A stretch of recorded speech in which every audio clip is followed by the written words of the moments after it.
Hey everyone, welcome back to my channel. It's time for a recap of episode 2 of the Real Housewives Ultimate Girls Trip. But this time, I have someone very special to share the moment with. It is Nikki Star. Hi, Nikki. Hi, I am so happy to be here. Thank you for having me. Thank you. I'm so happy you're here too. So thanks for coming on. This is amazing. So thank you to everybody in the chat right now. Shannon Van, a quick little sidebar here. Shan is my girl. She is Nikki's girl. She's been campaigning for this for a while now. So I'm really happy that this is happening. Thank you, Shan, for being here. Hi guys. It's nice to see you. Hey, Star family. Let's do this. So let's kick it off from the very beginning of the episode. And as Nikki and I get into it, can you guys please, on a scale of 1 to 10, let us know how you would rate the episode? So we kick it off with Luann being thirsty, flashing Melissa Gorga, flashing Kenya, all just in the hopes of getting that concierge guy to look at her a little bit, knowing that he's married. What do you think about that? Well, before we get into that, can I just say to anyone who knows where Melissa got that star jumpsuit from, please hit me up on Instagram. It's cute, eh? I could not focus on that scene. I was obsessed with that jumpsuit. You guys heard it. Find Nikki Star on Instagram and DM her if you know where to get this cute pink jumpsuit. Thank you. What is that me? I'm sorry. Where? Is that me? Okay, sorry. What I will say about that is, listen, Luann has a great body, right? And she knows it. She has a stunning body. I think that Luann is intimidated by all the other ladies there because she's used to being like the hot one on the show, right? The one in the bikinis, the one, sleeping with the younger guys and saying, be cool, right?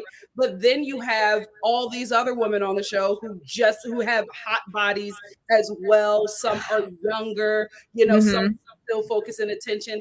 So I feel like she was putting 20 on 10. Look at that. She was a bit more intimidated by the ladies who were there because it made no sense for her to like flash everybody. She's not a flasher. So what is she doing, right? It's a little weird, but I felt like I knew what she was doing. That is a really interesting perspective. It never came across that way to me. I thought she was trying to flirt with that guy because like all the girls are trying to flirt with that guy, Ramona as well.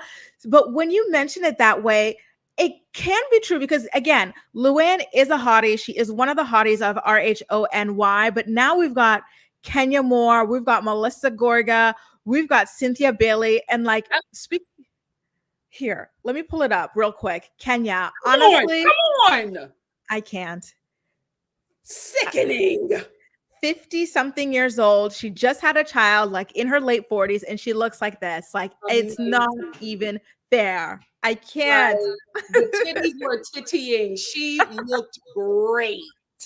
And so that's what I think is going on with Luann. Like, look at all this competition. It's not just me with the hot body and the bikini. It's Kenya with those great boobs. Like, so I think that's what it is because you have to realize all of these ladies are stars in their own right on their own show.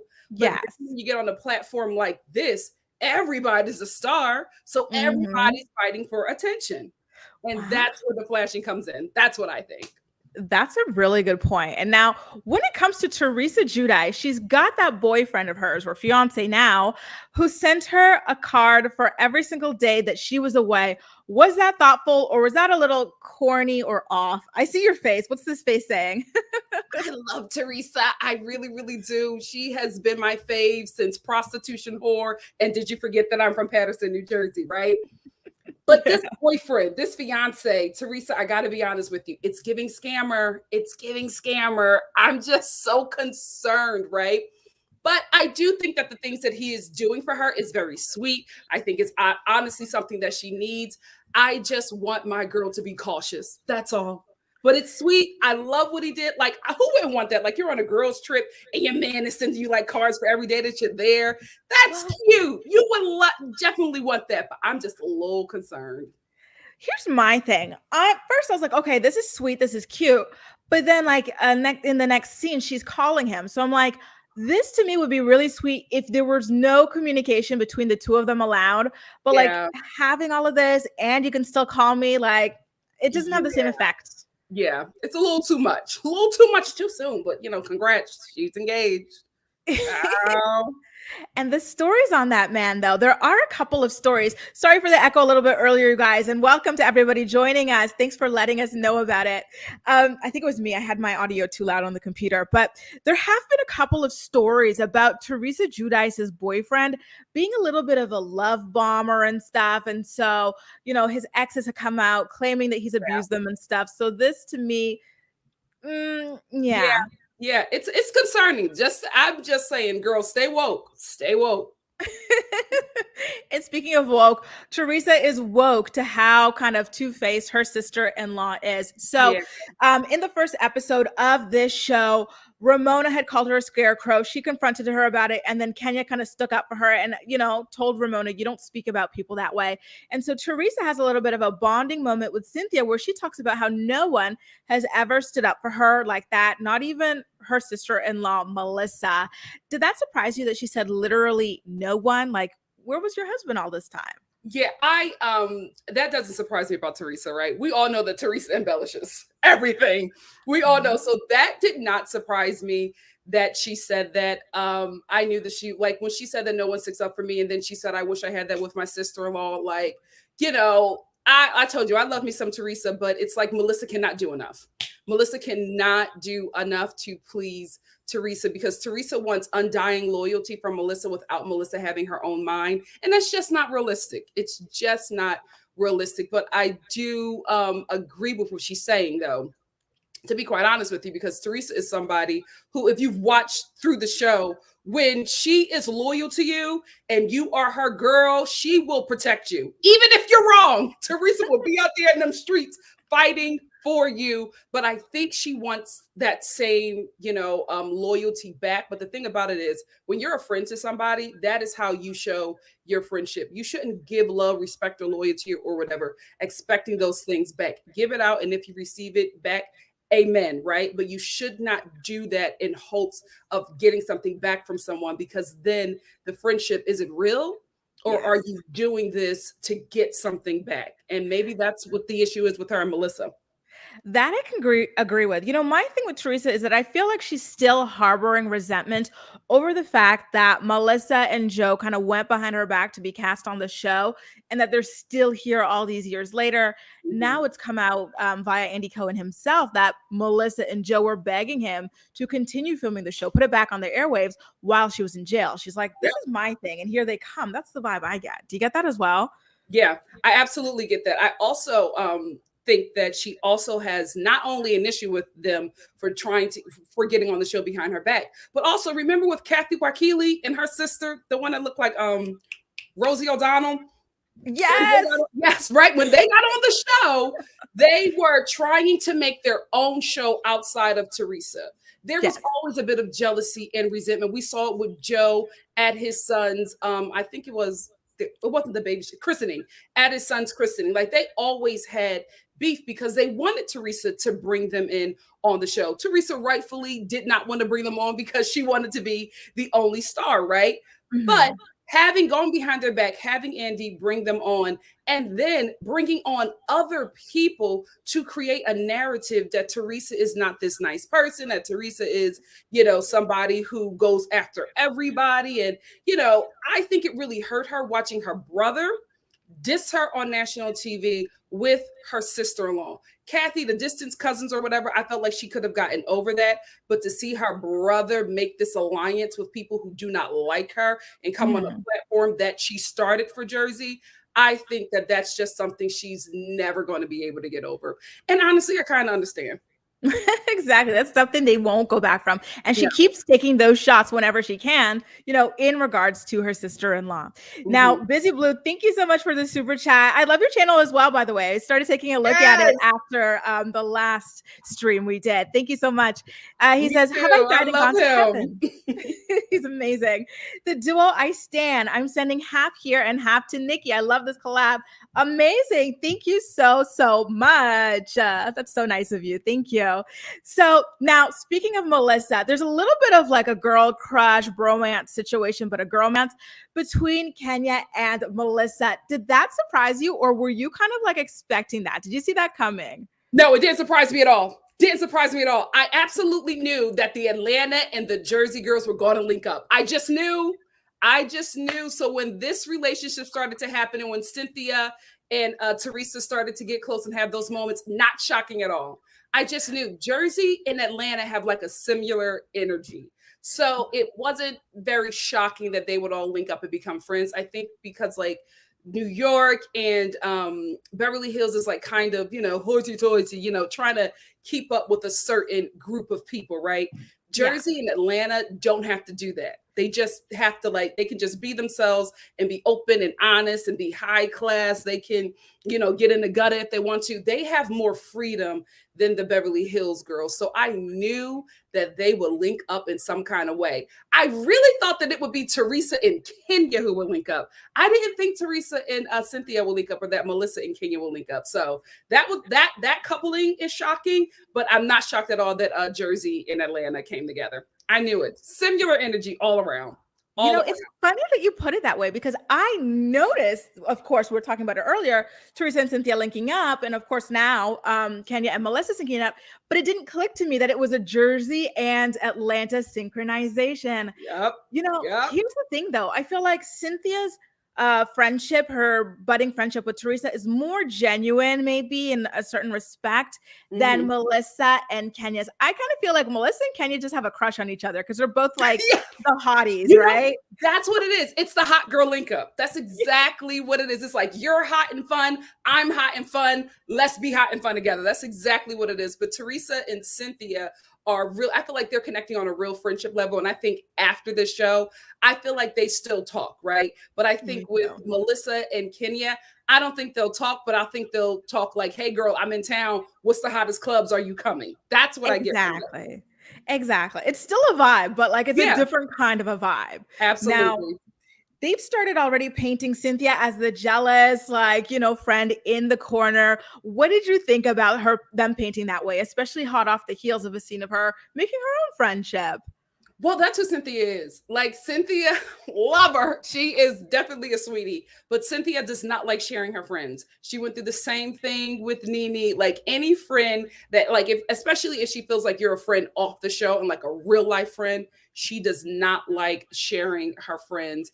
And I also think that not only does she not like sharing her friends, she expects a loyalty from her friends that she just doesn't, that she's never gotten from Nene and she never gets from Kenya. It's kind of sad to see her fall into these kind of, I won't say toxic, but friendships that are unequally yoked, right? Like she becomes this undying, loyal friend, and it seems like she's always in these kind of friendships where she becomes a friend of convenience or a friend when you need an alliance, unfortunately.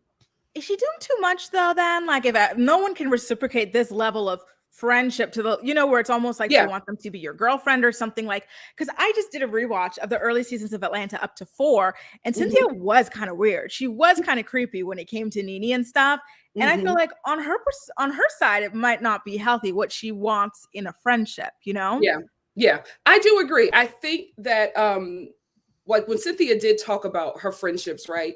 She was a model in New York City, and so she never really had real friend, like real grown women friendships, because everybody she was competing with. So the friendships were always surface. So I think when she latches onto a friend, especially when it's like real, there's like no competition. You guys aren't trying to get on the cover of Vogue. Like you guys can just be besties. I think she just latches onto them and doesn't let them up for air. And it kind of makes the other person uncomfortable. But on her side, she's thinking, I've never really had this, and I have it, and I don't want to let it go. So it kind of becomes obsessive and a little codependent.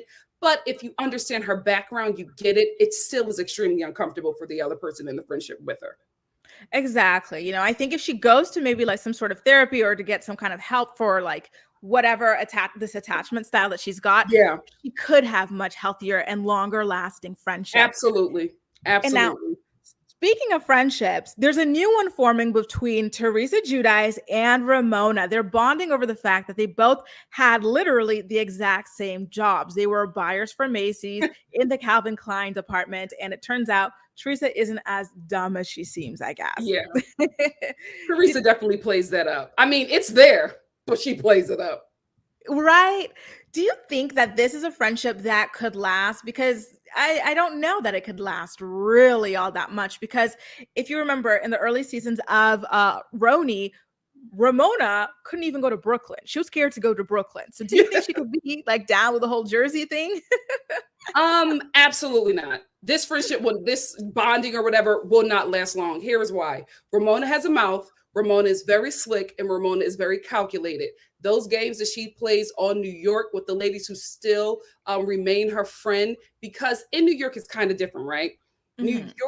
New York and Beverly Hills are kind of the same in the sense that these ladies are not really friends, even though they say, oh, we've known each other since we were this age. I was at her bridal shower. She came to my daughter's, third grade graduation or something like that, right?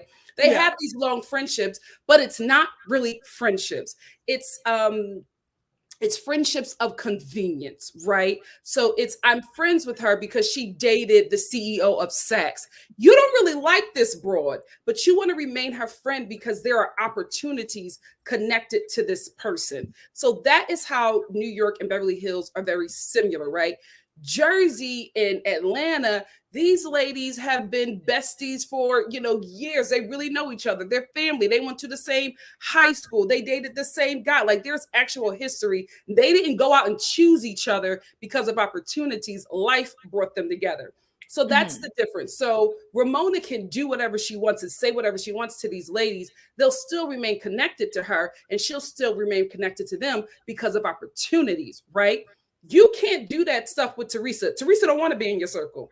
Teresa don't care about that upper crust, New York stuff that you're into. She don't care about that. So you can't pull those stunts with her, say these things about her, and keep on apologizing. Because at the end of the day, mother gonna flip a table and get you together. So when Ramona tries those things again, it's just not going to go over. Luann will bounce back. Teresa won't. So she has to walk lightly. And I don't think that this alliance or budding friendship will last at all. And that is exactly what they touch on in this episode of the show. So you get Luann over there crying about how Tom had cheated on her and stuff. And at this moment, Ramona's like, listen, I'm gonna head out because this is too much. And the people kind of go like, well, what kind of a friend is this to you? Why do you keep accepting this type of stuff? Everything has to be centered around her, et cetera, et cetera. They keep letting Ramona have it. And I personally enjoy it because she doesn't get that treatment in New York, really, Well, so, they honestly let her have it because, again, she's not on her show. And so the stuff that she thinks that she can do or has done, she is like shocked because she's like, I do this all the time. You know what I mean? I'm Ramona. Like, everybody knows me. This is what I do. But this is not your show. It's a different ensemble cast. And I honestly wish the ladies, not just New York, but all the ladies on this show would finally get what Ramona is doing, because Ramona is absolutely Ramona, but Ramona is so calculated. Whenever a scene is not about her, Ramona will make it about her, or she will start with somebody who's reactionary. I call what Ramona is doing the Candace Dillard move, right? When a scene is happening and it's not about you, you go after the reactionary person to make a scene. Like, Ramona is constantly producing scenes and the ladies never catch on. Calling Kenya out of her name. She knew exactly what she was doing. She researched abroad. She watched a couple of episodes. She knows who she is. People gave her tea and told her about her. So she knew who she was. So Ramona knew the minute that Kenya said something to her, that if she reacted this way, she would have a scene. And what does she get? A scene. She does it to the ladies all the time. They could be talking about something serious, and then Ramona will say something that is clearly offensive, and she knows it, but she will play dumb. It is clearly offensive. It's clearly something that's going to hurt the other person. And what happens? That scene then becomes about her. She's producing right in front of these ladies' faces, and none of them see it. She does it every time. None of them see it. The first 4 episodes are all about her. All It's about true. Ramona, because whenever something is not about her, whenever a scene is about somebody else and they're getting more attention, Ramona will jump in and just blurt something out. Like in her season when they were when it was the Black Shabbat and they were having that moment and everybody was coming together. What did Ramona say? Well, the Jewish community boycotted me in college, and that scene became all about Ramona. She produces, and none of them catch it. None of them catch it. It's kind of iconic. Kind of You're iconic. so smart, Nikki, because this did not click to me. I'm learning so much from talking to you. Now I'm thinking about it. You're right. You were Listen, I've been absolutely watching these right. shows forever. Because she goes downstairs, the cameras follow her. She Yep. comes back upstairs with lip gloss from her friend's line. And then, of course, everyone is like, oh my God, like, what is this woman doing? She's making it all Yep. about herself. She gets away with a lot. Well, Mm-hmm. here's my question to you then. When it comes to Ramona producing all of these scenes and making them about herself, how do you feel about the fact that Kenya Moore is the one who's constantly on her butt? Like in the first episode, Ramona took the second best room. She left the first one specifically for Kenya because Cynthia asked. And for some reason, Kenya was the one leading the charge against her with the whole bedroom gate instead of just leaving the other girls to fight about it. Then with the Mm-hmm. Teresa thing, she interjected. Is Kenya doing the same thing, or is Kenya taking the bait? Where do you side on that? I don't. This is the thing. Kenya and Ramona are very similar, so I knew they weren't going to get along. They're very similar in how they operate on their shows. Kenya does the exact same thing, right? But what Kenya is doing is a little different with Ramona, because I don't think that Kenya, especially in this environment, Kenya is playing neutral. She knows the role that she plays on Atlanta. On this show, there's not really a role to play. It's just who is going to be more fabulous, who is going to have more screen time. But you don't really know these people. So you're not going to go after them until you get some intel or until they do something to you. So where Ramona messed up at, right, with Kenya, was that she came for her unwarranted. Calling her out of her name, that struck Kenya in a way. She was like, I don't even I get felt called like that Kenya on the show. deserved it. Right? She was like, nobody talks to me like that. So when Ramona came for her, it was on for Kenya. Kenya was like, Yeah. okay, I got your number. I know exactly who you are and what you're doing. I will not let you breathe. Ramona would have been better just going after Teresa instead of going after somebody who is just as calculated and just as, can tear somebody down just as good, if not better, as her. She would have been better staying with Teresa, but going after Kenya is going to be lights for her on this trip. Not a smart move. And you know Not a what? smart move. Speaking of that, what episode are you at right now? So it just dropped on Hey You for us who are watching it on that platform. So we're up until episode 3, but I haven't watched episode 3 yet. But I heard on Peacock they're at like 4 or 5. 4. 4. I checked today, and I think the other 2 are up. I'm on 3, but I think 5 actually. 2 more just dropped. So yeah, I want to binge the rest and see what happens. But so far, it's been the Ramona show, and the only one who I think can see her is Kenya. Yeah. Oh my goodness. Okay. So here's the thing now. So another quick look at Kenya's rocking hard body. I can't with this. She looks amazing. Sickening. To me, though, it's clear that she's had liposuction or a tummy tuck or something. This Sure. looks like one of those. But I feel like she had that before Brooklyn. Yeah. And now it's just a matter of her being fit to maintain it like this. Like, Yeah. this is incredible. Incredible. Absolutely.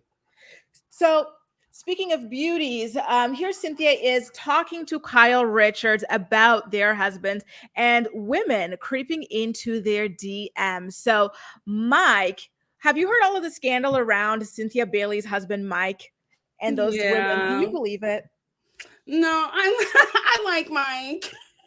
Really? I've heard things, but I like him, and I just hope that everything is a lie, because I like him outside of Cynthia, and I like him for her. I hope that none of this is true, and that it's just, haters spreading rumors because they're jealous of their love. But this man cheated on all his wives. I can't tell if you're being sarcastic or not. No, I'm seriously. No, seriously, I know him. Oh, you know him personally? Yeah, I do. And I will say, the stuff that I have heard has been like on these YouTube streets and some gossip sites or whatever are talking about it. But I do know him, and in my life, I've never heard, those things about him from like professional, like, just in circles.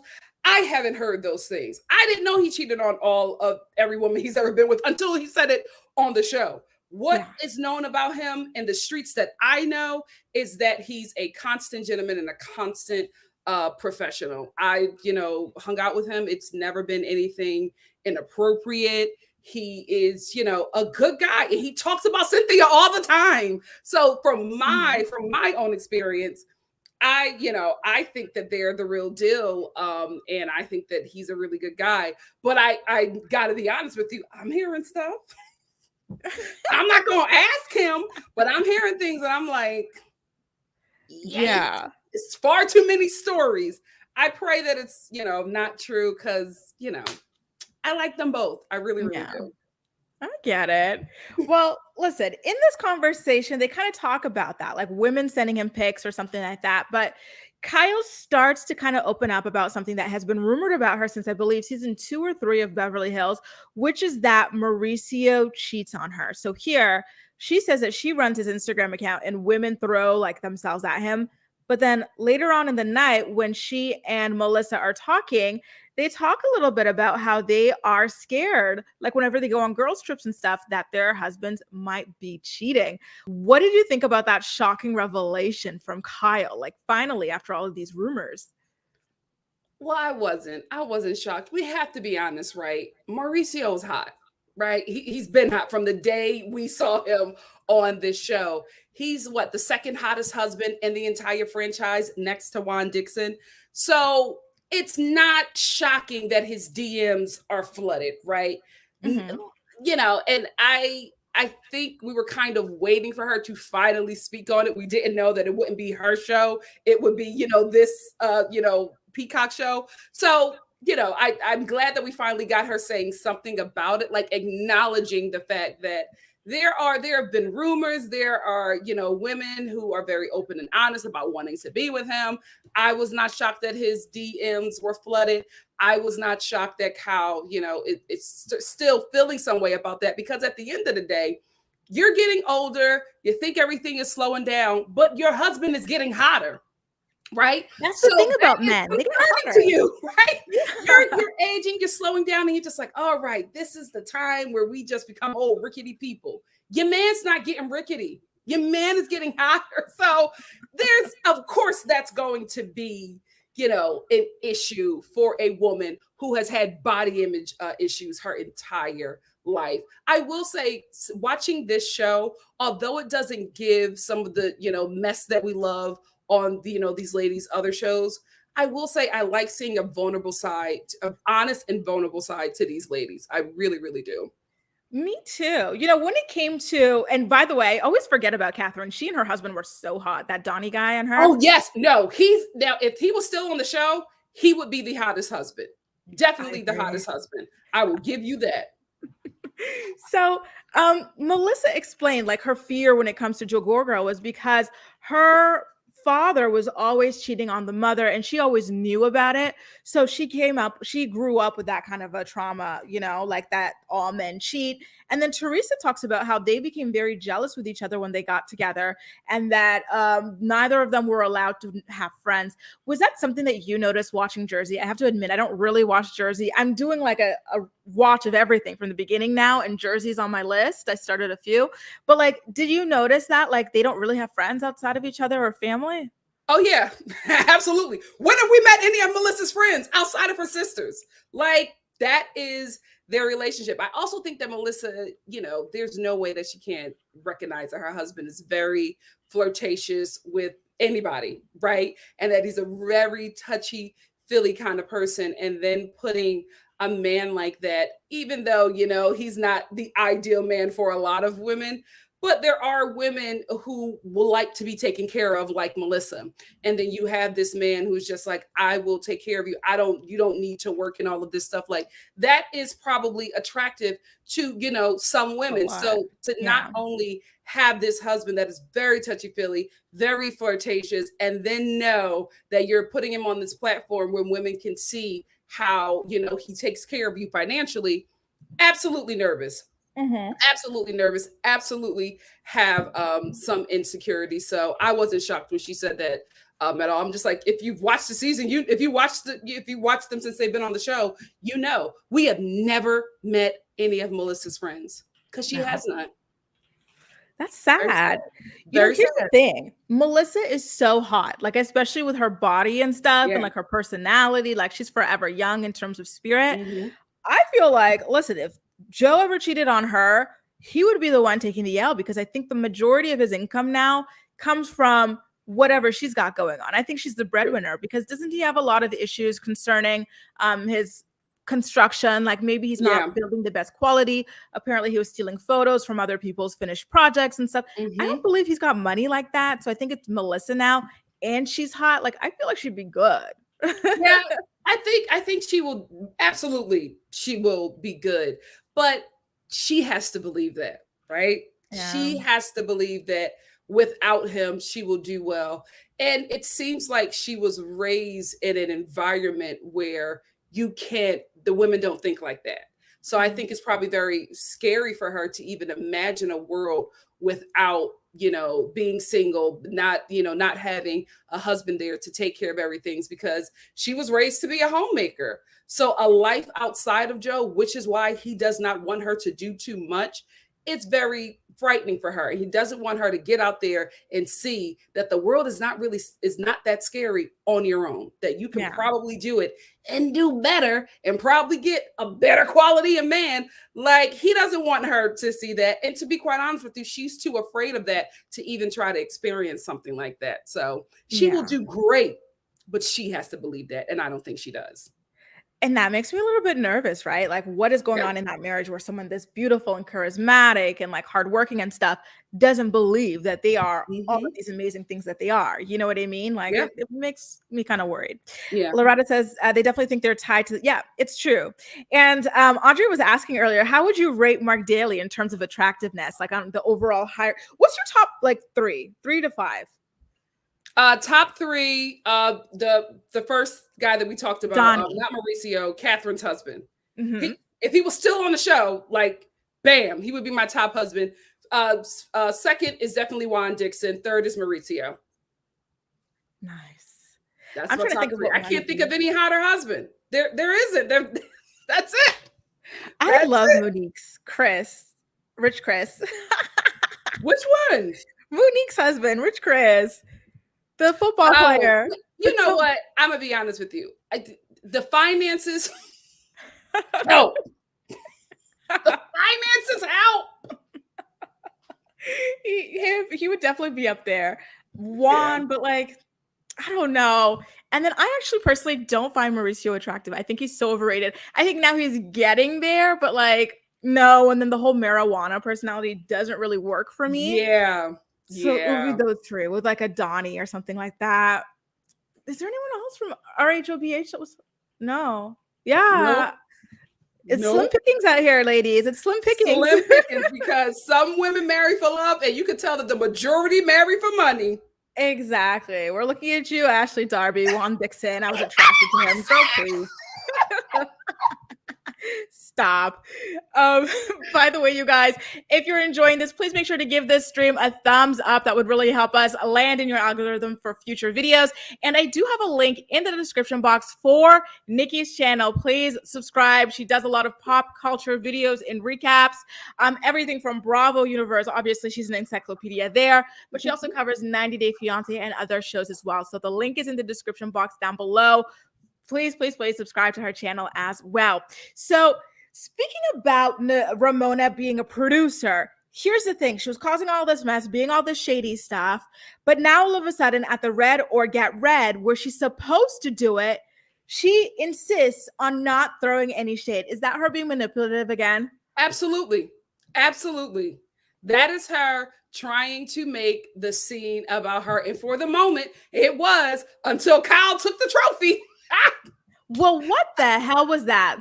Let's get into it. Kyle, was she serious when she was acting like she couldn't like rate some of these things? Like, no. You know what, Grace? I think she was. Kyle has serious body image issues from the first episode when they were on the plane and she was like, I'm at my heaviest. I'm 125. She has serious body image issues. And I think being around these ladies magnified it, right? And so she's covering up all the time because, you know, when the ladies of Beverly Hills go on trips, Kyle is always in some kind of bikini, right? She normally has like a little caftan, throw or something on, but she's normally in a bikini. Here, she's wearing all these caftans, all these, flowy dresses, but not really showing off her body. I think she's just intimidated by, the physicality of a lot of these ladies. And I think being next to them magnifies her body image issues. So I don't think that she was faking it. I do think because of her body image issues that she was putting 20 on 10 with the game. But I think that's because she felt like she's looking at the awards and she's just like, well, I won't have the best butt. I won't be considered the prettiest, like going through all of these things. Because if you look at it, she only had a problem with the awards that had, physical attributes on them. The other ones, she didn't care. But the best butt and the prettiest and all of that stuff, that was the stuff that got her, because in this group, she felt like she couldn't compete. And that's, her own issue. I think that is fair enough. And I do agree with her on, like, I didn't like those awards, like the prettiest. Oh, absolutely. Like that stuff wasn't great. But like, here's the thing, Cynthia, and by the way, someone asked if we think Drew Sidora's man, Mr. Gone to Florida for how many days without telling you where he is. Ralph. For that reason alone, I can't. But listen, those physical awards, I agree, were kind of like lame even. Like outside of like potentially triggering people, they were kind of lame. Yeah. But when I think about the Bailey Q and stuff, I don't remember these questions. I remember shadier questions. Did you notice that? Yeah, I think because when Cynthia was even explaining the game, there was a lot of explanation about what was going to happen and, how to read, how to shade and all of this stuff, right? So I think she probably dialed it back because I guess maybe culturally she was just like, they won't get this stuff. So that's why I think they got those questions and those kind of awards, because I think she was trying to ask questions and give awards in a way that everybody could understand. That was like understandable through cultural lines, because the Bailey Q was a lot more fun than this. A lot more fun. Thirstiest and stuff. So when it comes to Kenya appearing a little over an hour late to the thing, what was that about? And then she didn't have Cynthia's back at all. Instead of, Cynthia complained that Kenya didn't just tell Kyle, listen, none of this is meant to be malicious. This is a safe space, so just go along with it. Like, was Kenya kind of setting herself up for a nice little kind of storyline with Cynthia about themselves breaking up? Or was she just standing in her truth there? I think Kenya was standing in her truth. I will say this. I like Kenya. I like Cynthia. I gotta be honest. That relationship is a relationship of convenience for Kenya. I don't think that from what I've seen, Kenya only goes to Cynthia when she's lacking allies or when she needs support. The relationship, the friendship is just not equal. And Cynthia just puts so much on the line and gives her so much and gets very little in return. I don't think this Kenya did anything different on this show than the way she treats Cynthia than how she treats her on the Real Housewives of Atlanta. This is what it always is. Maybe because the other ladies are not there, Cynthia can see it more clearly and it's a bit more magnified. But I'm like, girl, she's always like this to you. So I don't know why 50 Cent is like riling up now and getting upset, because this is your friendship from what I've seen. But you know what? I feel like Cynthia started it when it came to their friendship not being like as strong as it could be, because earlier on in their friendship, Kenya was investing a lot into Cynthia from my perspective. And then Cynthia up and said that she was just getting to know her. She barely knew her. And I think that stung Kenya and that hit her really deep, to the point where maybe she always has that nagging feeling in the back of her mind that this is never going to be like, this unconditional loving friendship, because this girl did this to me back then. Do you think that might have something to do with it? I think that might have something to do with it, because I feel like Kenya realizes she will never be Nene, like where Nene was at with Cynthia, right? But we also got to look at how they became friends, right? You became friends by not liking somebody. And when your friendship is based off of something like that, it's always going to be on shaky ground. That you became friends because y'all became enemies with Nene and Cynthia. And we got to be real here. Kenya went after Cynthia to be a thorn in Nene's side.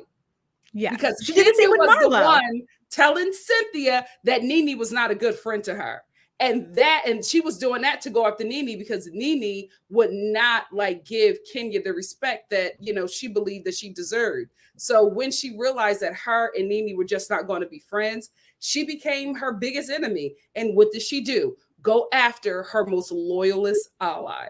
And that's how that friendship started to come about. So it's like your friendship wasn't really based off of you liking each other and being friends. It was based off your disdain for Nene. So that's why the friendship is just never secure for either one of them, in my opinion. And you hate to see it, right? Because I would have loved to see them come together and run this house. They would have been like the ultimate duo, letting everyone know why. That's what we all thought would happen. We were all looking for that. Well, here's the thing. Okay, now, sorry, let me just pull this up. Now, Kenya is doing her talking heads where she talks about 50 Cent coming out, where she's almost blatantly confirming what it is that Nene had been saying about Cynthia before heading out, which was that Cynthia is kind of two-faced and that she's got a really nasty side to her that she never shows. So do you think this show and Cynthia watching this back could be the final nail in their coffin? No. They've been through worse. They've been through worse. They've been through worse. Cynthia is the kind of friend who, no shade, but you can do just about anything. And if your apology is sincere, or if she believes that it's sincere, you'll be friends again. Like there's no, I'm sorry, Cynthia, but I don't feel like there's a line that anybody can cross with you. Like everybody will cross a line and you will always forgive. That's a great quality to have, but very dangerous for manipulative people who will use that to, take advantage of you. But I just feel like you can do just about anything. And I think Cynthia will forgive you. She's a forgiving person to her detriment. Is she a forgiving person or is she a fool? Because now I'm thinking about how Kenya tried on purpose to ruin her engagement, right? And she's like, I think he's going to propose. I think he's going to propose. Then she had her wine cellar opening and then Kenya was grilling her about wine and stuff to make her look stupid. If you can forgive all of these things and more that Kenya's done to her, I don't know that we can keep calling her a forgiving person. I think there's another word for that. Yeah, at some point you walk into foolish territory. And that's where our girl remains, unfortunately. Right. She's the perfect woman. No offense to your friend over there, Mike, but she's the perfect woman to find herself with a Mike. She will forgive 10 and time again. Hi, everybody who's just joining us. So now as we kind of wrap up, and Amaya's asking about this. Sorry, really quickly here. Yes, I will be, and I'm going to be doing a recap really soon. Keep an eye out on the community tab. I'm going to do a big one of all the last 3 episodes of the show. I'm really excited for that. So now, what are your overall thoughts of the 2 episodes and of this series in general right now? What are you liking, disliking? What do you want to see more of? I will say, from what I've seen, overall, I'm a bit disappointed. Here is why. You have all-stars. Why is this show so dry? It's like, listen, I know it's been 2 episodes, right? But you guys are all stars. Some of you have been doing this for 13 years. You know what we want to see on a show like this. I was expecting more. They're like just vacationing and enjoying themselves. We don't care about your vacation.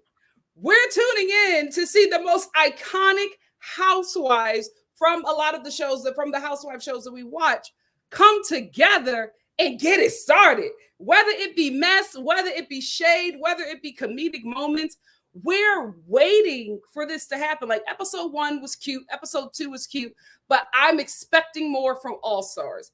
This is fine for, the Real Housewives of Salt Lake City for their first season.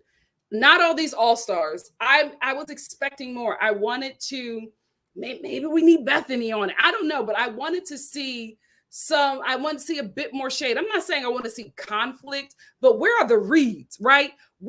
First of all, where's the budget? Where is the budget?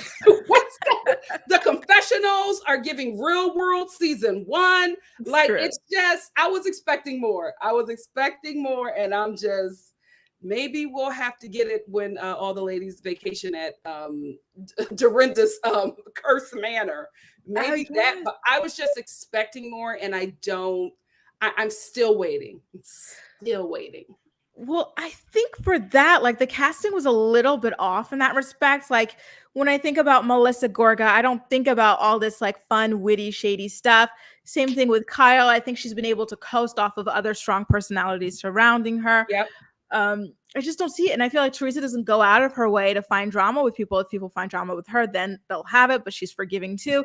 So the casting, I think, wasn't really made to give us that much in terms of drama, which I agree with you on. Like, I've been watching this, like, people are hyping it up so much on social media, and I'm watching it like, where's all this stuff that people are hyping up? I don't see it. Absolutely. I think, because you made a great point about the casting. I think what the casting is, they gave us reactionary characters with very muted, middle of the line characters. And you can't do that. You have to give us reactionary characters with characters who like to pick, right?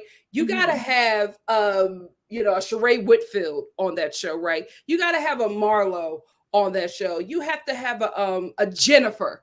You got to have people like that who will poke. Jennifer? She would have been amazing. She would have been amazing. You have to have people who will poke these reactionary people. You cannot have Candace Dillard on a show with no Mia Thorntons, no Ashleys. Like, it's just not going to work because they are response kind of people. They only respond, they do not start. So you have response people on the show with like one person that pokes, right? And this person is poking everybody. So it looks like a gang up. It looks like the Ramona show. And it's just not interesting.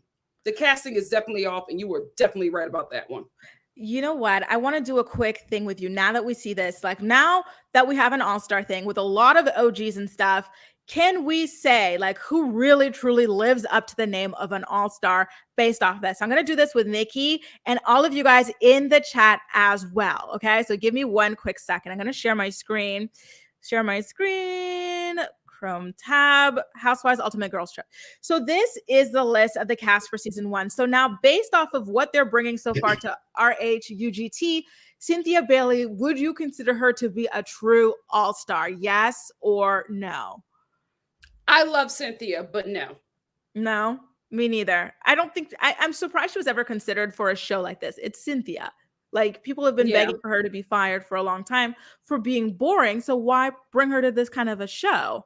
Yeah, I'm sorry, Cynthia. We need reactionary people and we need pokers. You're not either. You're not a reactionary and you're not a poker. Exactly. I see Marsha over here. Oh, wait. So Marsha also had another comment here. Who said the Rinna thing? Oh, Tracy said it. Tracy, I can't believe I'm saying this. Yep, I agree. We need a Rinna. She would have been absolutely amazing. So Luann de Lesseps, is she an all-star or not? The Countess, this is why I will call the Countess an all-star, because the Countess can read. That is why, like, what is the line? I hope I get the designer right.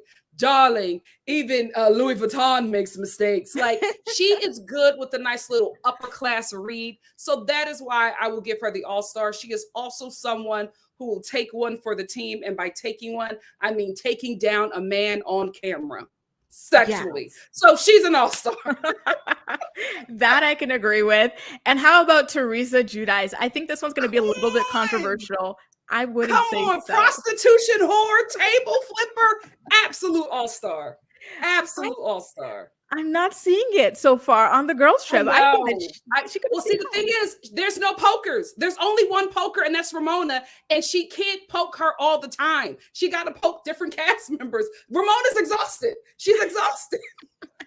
It's true. You guys in the chat, you guys have amazing, amazing suggestions. Like some of you guys said Ashley. I saw Rinna. I saw Vanderpump. Yep. I saw Giselle would have been good, and Nene, Bethany. Absolutely. Absolutely. Here's the thing. Portia and Giselle were invited, but for some reason they weren't able to do it. They didn't disclose why, but that would have been interesting to have the two of them in that show, right? Yeah, I mean, I would have traded no shade, Cynthia and Melissa for Giselle and Portia any day. They would have been like, those are, we have pokers and we have reactionaries. Giselle is definitely a poker. Portia is both. She will poke and she will react. So you need people like that to get a show like this going. Exactly. You know, I lost my train of thought. You had such a good point there, but I lost my train of thought, unfortunately. Oh yeah, Kyle. Kyle, to me, she almost gives me a headache with these like really exaggerated facial expressions she constantly makes whenever things happen. Like, it's so do you get that too? Like the whole like stop. Yeah. Like, what are you doing? Yeah, that's the way Kyle stills focus, right? Because Kyle knows that she's going to get a close-up shot of her going, like that's her thing. That is her thing. Because she knows the camera will go to her every time. So she knows what she's doing. God, give us a break one season, please, Kyle. It was the same thing at the reunion. She gave me a headache. Ramona, that goes without saying, though, that she is an all-star, but we kind of went over Kyle. Did we say that she is or she isn't? I don't think that Kyle is an all-star. No shade, because if you look at her season, she's a Cynthia of her season. And there's nothing wrong with being that middle of the road person. However, if you're going to be on an all-star show, you have to play a role. These all-star shows, a middleman is not needed. A middle of the line person is not needed. No. And you know what? Monique was supposed to. Well, she was invited. Bravo really loves her and they want her back in some capacity. She turned them down for RHOP and she turned them down for this. Would she have been a good all-star or would she have been a little bit middle of the road to you? See, this is the thing. I think Monique is an all-star concerning Potomac, right? I feel like in this with the ladies, I think Monique would have been middle of the road and it wouldn't have been interesting. I think she would have been middle of the road. And you know what? I will say this. If we're going to have a middle of the road kind of person, then have a Monique, because Monique will be reactionary, but after time, like you got to build up to that. So if we do need one middle of the road person, at least give us a person who is reactionary as well. So if we're going to move out anybody, I would, if we're going to have a middle of the road person, I would at least want one that is a big reactionary, and that is Monique.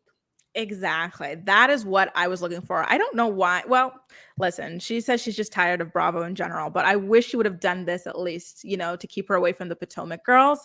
Yeah. So the lineup, let's get into this lineup for next season. Season 2, it's going to be Taylor Armstrong, Brandy Glanville, Vicki Gunvalson, Tamra Judge, Dorinda Medley, Phaedra Parks, Ava Marcel Sterling, and Jill Zarin. This to me seems like a full-blown all-star cast. What do you think? This cast is iconic. That's why I'm like, I want to get to the demonic manor. That's where I want to go. Bluestone Manor.